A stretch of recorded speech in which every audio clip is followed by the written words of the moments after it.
Hello my dear friends, welcome back to my channel. कैसे हैं आप लोग? आई होप आप लोग बहुत अच्छे होंगे और आपकी पढ़ाई बहुत ही अच्छी चल रही होगी। आज हम लोग पढ़ेंगे भौतिक भूगोल। और ये भौतिक भूगोल एक्चुअल में ये जो एमपी टेट वर्ग 1 का सलेबस है। ये पूरा जितना भी भौतिक भूगोल है यानी फिजिकल ज्योग्राफी है, इसमें हम लोग कवर करेंगे। इसके साथ साथ आपको जहाँ से जो भी एग्ज़ाम में जहाँ भी आपका भौतिक भूगोल पूछा जाता है वो चीज़ें जो हैं यहाँ पे कवर की जाएंगी। ये स्पेशल वर्ग 1 का जो है ये उसके अकॉर्डिंग सारे टॉपिक जो है कवर कराए जाएंगे। ठीक है। तो देखिए, हम लोग जो है, आप जब सिलेबस देखेंगे तो आप लोग सिलेबस देखेंगे मध्य प्रदेश वर्ग 1 का। अगर आप सिलेबस देखते हैं तो जो यूनिट 1 है, ठीक है, यूनिट 1 है, उसमें आपको क्या दिया हुआ है? भौतिक भूगोल दिया हुआ है। ठीक है, भौतिक भूगोल है जिसको बोलेंगे फिजिकल ज्योग्राफी, जिसमें हम लोग आज जो उसमें यूनिट 1 के साथ साथ पूरा का पूरा ये भौतिक भूगोल रहने वाला, ये सारे टॉपिक जो है हम लोग इसमें कवर करेंगे। तो पहले देख लेते हैं भौतिक भूगोल में, यानी आपका पूरा जो वर्ग 1 का सिलेबस है उसमें कौन कौन से टॉपिक जो है आपको दिए हैं, यानी कौन कौन से टॉपिक जो है हम लोग कवर करने वाले हैं भौतिक भूगोल में, जो सारे एग्जाम्स के लिए महत्वपूर्ण रहेगा। ठीक है, चाहे वो नेट हो या फिर जहाँ भी ज्योग्राफी होता है, स्टेट वगैरह, हर जगह पे। तो भौतिक भूगोल में हम लोग चैप्टर्स को पढ़ेंगे। भौतिक भूगोल का अर्थ, ठीक है, प्रकृति एवं उसका अध्ययन क्षेत्र, उसका महत्व, पृथ्वी की उत्पत्ति एवं विकास संबंधी सिद्धांतों को देखेंगे। ठीक है, उसके बाद वेगनर का महाद्वीपीय सिद्धांत, जो वेगनर थ्योरी है, उसको पढ़ेंगे। प्लेट टेक्टोनिक थ्योरी को कवर किया जाएगा। पृथ्वी का आंतरिक एवं बाह्य स्वरूप जो है उसको कवर किया जाएगा। भूकंप एवं ज्वालामुखी को कवर किया जाएगा।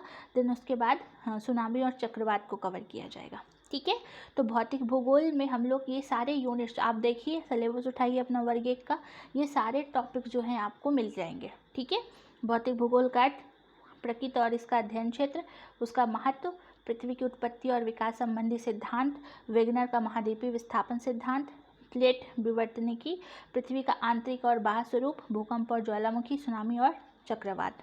ठीक है, तो ये जो है आपका स्टार्ट होने वाला है। तो आज हम लोग जो है सबसे पहला यूनिट, क्योंकि काफ़ी डिटेल के साथ पढ़ेंगे, तो काफ़ी डिटेल में आप लोग पढ़ेंगे भौतिक भूगोल का अर्थ, यानी पहला जो आज ही हम लोग स्टार्ट करेंगे भौतिक भूगोल का अर्थ। ठीक है, तो चलिए स्टार्ट करते हैं। सबसे पहले भूगोल के परिचय का अध्ययन करते हैं हम लोग। भूगोल है क्या? भूगोल यानी ज्योग्राफी कैसे बना? जियो प्लस ग्राफ्स, ठीक है ना। ज्योग्राफी का मतलब है ग्राफ्स, जियो प्लस ग्राफ्स यानी भू पृथ्वी और वर्णन विज्ञान। जियो प्लस ग्राफेस यानी इसका होता है उसका वर्णन करना। जियो का मतलब हो गया भूमि या पृथ्वी, और ग्राफ्स का मतलब हो गया क्या?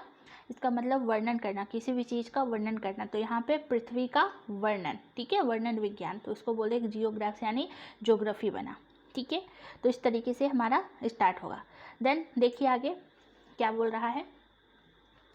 भूगोल ग्रीक भाषा के 2 शब्दों से मिलकर के बना हुआ है। कौन सी भाषा? 2 भाषा, ठीक है, 2 भाषा से मिलकर बना हुआ, जो आपने ऊपर देखा भी। भूगोल शब्द इरियोस्थनीज, भूगोल शब्द किसने दिया था सबसे पहली बार? तो भूगोल शब्द दिया था इरियोस्थनीज ने। किसने दिया था? इरियोस्थनीज, याद रखिएगा, किसने? इरियोस्थनीज ने। भूगोल पृथ्वी की सतह का अध्ययन है। भूगोल क्या है? भूगोल जो है पृथ्वी की सतह का अध्ययन है और मानव के गृह के रूप में यह रहता है। मतलब जो भूगोल है वह क्या है? पृथ्वी के सतह, यानी जो हमारी पृथ्वी है उसके सतह का अध्ययन, और मानव के गृह के रूप में, यानी हम मानव का घर भी कह सकते हैं भूगोल।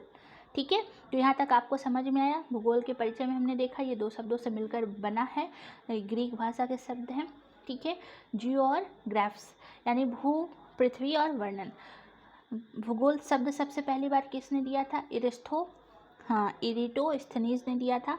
भूगोल की पृथ्वी का अध्ययन है, मानव के गृह के रूप में है भूगोल। ठीक है, ये परिभाषा के रूप में बताया गया। अब एक दूसरी परिभाषा हम लोग देखते हैं। मानव एवं पृथ्वी के बीच पारस्परिक संबंधों का अध्ययन, जिसमें मानव का प्रकृति पर एवं प्रकृति का मानव पर प्रभाव ही एक शैक्षणिक विषय बनता है। भूगोल क्या होता है? मानव एवं प्रकृति के बीच पारस्परिक संबंध का अध्ययन जिसमें मानव का प्राकृतिक पर एवं प्रकृति का मानव पर प्रभाव ही एक शैक्षणिक विषय बनता है भूगोल। मतलब एक दूसरे का पारस्परिक संबंध है हमारा और प्रकृति का और पृथ्वी का, ठीक है। अगर मानव नहीं होगा तो फिर पृथ्वी ऐसे ही रह जाएगी, और मानव है तो जीवन तभी संभव है जब पृथ्वी रहेगी, ठीक है। आप देखिए पृथ्वी की उत्पत्ति और विकास संबंधी सिद्धांत, इसमें आपको ना बहुत महत्वपूर्ण पृथ्वी की उत्पत्ति एवं विकास संबंधी सिद्धांतों को जो है आपको पढ़ना पड़ेगा, ठीक है। जिसमें सबसे पहले हम लोग देखते हैं सौर मंडल की उत्पत्ति, यानी कि कैसे जो है पृथ्वी की उत्पत्ति। इसमें हम लोग पृथ्वी की उत्पत्ति कैसे हुई तो वो तो पढ़ेंगे, साथ साथ उसमें कौन कौन से विकास संबंधी सिद्धांत बताए गए उनको देखेंगे, ठीक है। तो अगर हम बात करें तो ये जो सिद्धांत है आपको दो प्रकार से देखने को मिलेगा। कितने प्रकार से? दो प्रकार से, ठीक है। एक को कहते हैं, एक को कहा जाता है अद्वैतवाद। क्या कहा जाएगा? अद्वैतवाद। और दूसरा कहा जाएगा द्वैतवाद। Very very very important.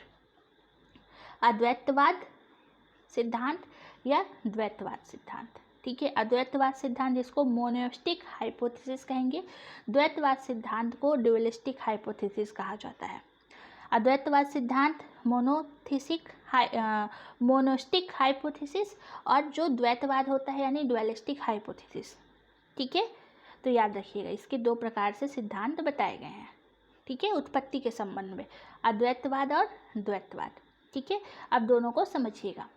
जो अद्वैतवाद सिद्धांत है वह पृथ्वी की उत्पत्ति एक तारे से बताए। इसने बोला इसको अद्वैतवाद क्यों कहा जा रहा है? क्योंकि इसने कहा मोनोस्टिक हाइपोथेसिस में कि पृथ्वी की जो उत्पत्ति है मात्र एक तारे से हुई है, उसमें विस्फोट हुआ और हमारी पृथ्वी निकली, ठीक है। तो अद्वैतवाद में पृथ्वी की उत्पत्ति एक तारे से बताई गई है, ठीक।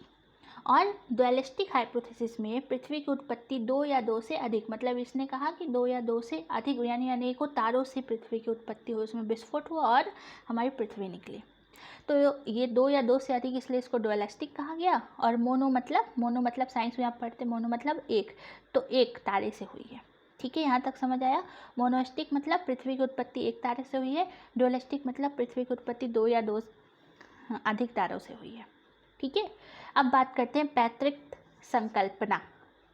पैतृक संकल्पना मतलब कौन कौन सी थ्योरीज है जो दोनों को बता रही। तो जो हमारी मोनो हाइपोथेसिस थ्योरी है वह तीन सिद्धांत के बारे में बताई है, मतलब तीन सिद्धांत जो है इसको मान्यता देते हैं कि पृथ्वी की उत्पत्ति एक तारे से हुई है, ठीक। सबसे पहले आता है गैसियस हाइपोथेसिस, जिसको वायव्य राशि परिकल्पना कहा जाता है। वायव्य राशि परिकल्पना गैसियस हाइपोथेसिस कहते हैं। इसको दिया था इमैनुअल कंट ने। अभी हम लोग ये सारे जो सिद्धांत है इसको बहुत ही डिटेल के साथ पढ़ेंगे, ठीक है ना, बहुत डिटेल के साथ पढ़ेंगे। तो वायु राशि परिकल्पना जिसको गैसियस हाइपोथेसिस कहा गया है, इमैनुअल कांट ने दिया था 1755 में। कब दिया था इसने? 1755 में, ठीक है। तो वायु राशि परिकल्पना गैसियस हाइपोथेसिस इमैनुअल कांट ने दिया था 1755 में, ठीक है। तो ये पहला सिद्धांत है गैसियस हाइपोथेसिस, जो कि इसको सपोर्ट करता है, किसको? मोनोस्टिक हाइपोथेसिस को। फिर आता है आपका निहारिका परिकल्पना, जिसको नेबुलर हाइपोथेसिस कहा गया है, ठीक है। नेबुलर हाइपोथेसिस ये लाप्लास ने दिया था। कब दिया था? 1796। ये सारे परिकल्पना, ये सारे थ्योरीज को हम लोग डिटेल में जो है देखेंगे एक एक करके, बहुत डिटेल के साथ समझेंगे। तो निहारिका परिकल्पना जो है किसने दिया था? लाप्लास 1776 में, ठीक है। फिर बात करते हैं बिग बैंग थ्योरी। तीसरी हाइपोथेसिस है बिग बैंग थ्योरी, जो ये दिया था लेमेंटियर ने, जॉर्ज लेमेंटियर ने, ठीक है। जॉर्ज लेमेंटियर, इसको भी हम लोग आगे देखेंगे। यानी तीन थ्योरी है जो आपको अद्वैतवाद में पढ़नी है।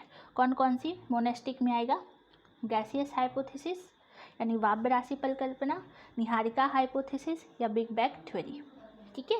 अब हम लोग बात करते हैं ड्यूअलिस्टिक हाइपोथेसिस, जिसको द्वैतवाद कहते हैं। इसका मतलब कि पृथ्वी की उत्पत्ति इन्होंने दो या दो से अधिक तारों से बताई है, ठीक है। तो इसमें सबसे पहला जो सिद्धांत पढ़ेंगे हम लोग, इसको पढ़ेंगे ग्रहाणु परिकल्पना। कौन सी परिकल्पना? ग्रहाणु परिकल्पना, जो कि टीसी चैम्बरलिन ने दिया था 1905 में। तो कौन सी थ्योरी आएगी इसमें? देखिए इम्पॉर्टेंट है ये सिद्धांत, और ये सिद्धांत किसने दिया था, ठीक है। जैसे यहाँ पे गैसियस दिया था इमैनुअल कांट ने, और नेबुला निहारिका दिया था लाप्लास ने। बिग बैंग थ्योरी जॉर्ज लेवंटियर, आगे हम लोग पढ़ेंगे, ठीक है। ग्रहाणु परिकल्पना जो है टीसी चैम्बरलिन ने दिया था 1905 में। कब दिया था? 1905। ज्वारीय परिकल्पना, दूसरी थ्योरी कौन सी है? ज्वारीय परिकल्पना, जो कि जीन्स एवं जेफरीज ने दिया था 1919 में। जीन्स एवं जेफरीज 1919 में, ठीक है। ज्वारीय परिकल्पना, जीन्स एवं जेफरीज 1919। उसके बाद बात करते हैं द्वितारक परिकल्पना, तीसरी थ्योरी है हमारी द्वितारक परिकल्पना। किसने दिया था? एच.एन. रसेल ने दिया था द्वितारक परिकल्पना, ठीक है। फिर बात करते हैं, तो 3 हमने देखा। ग्रहाणु परिकल्पना किसने दिया था? TC Chamberlain. ये सारी थ्योरीज को हम लोग डिटेल में पढ़ेंगे आगे। तो टीसी चैम्बरलिन ने दिया था ग्रहाणु परिकल्पना 1905 में। ज्वारीय परिकल्पना जीन्स एवं जेफरीज ने दिया था 1919 में। द्वितारक परिकल्पना एच.एन. रसेल ने दिया था।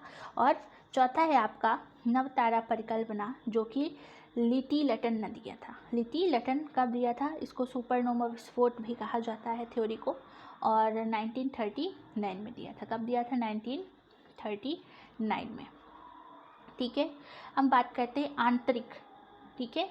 आंतरिक या अंतरतारक परिकल्पना ऑटो स्मिथ ने दिया था। किसने दिया था? ऑटो स्मिथ ने दिया था। कब दिया था? 1943 में। आंतरिक या अंतरतारक परिकल्पना किसने दिया था?